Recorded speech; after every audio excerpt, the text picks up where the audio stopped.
CBS News Justice correspondent Bob Orr has been looking into the history of the suspect. For nearly 40 years, the suspect, Frazier Glenn Miller, has pursued an agenda of intolerance and racism. The Southern Poverty Law Center, which tracks hate groups, says Miller founded his own chapter of the Ku Klux Klan in the 1980s. As the self-proclaimed Grand Dragon, he later renamed his group the White Patriot Party and led rallies in military fatigues under the Confederate flag.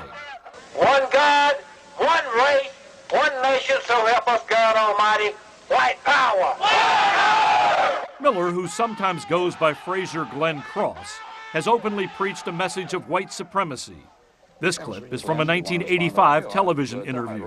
I think blacks in the United States and Jewish people are the most racist people on earth. Miller, a frequent contributor to a neo-Nazi website, is no stranger to law enforcement. In 1987, the U.S. Marshals issued this wanted poster, and a short time later, Miller and 4 other Klansmen were arrested by the FBI for stockpiling illegal weapons. Miller spent 3 years in prison, getting out early in exchange for testifying against fellow white supremacists. He tried politics, running and repeatedly failing on a white power platform. In 2010, he ran for the U.S. Senate in Missouri and appeared on Howard Stern's radio program.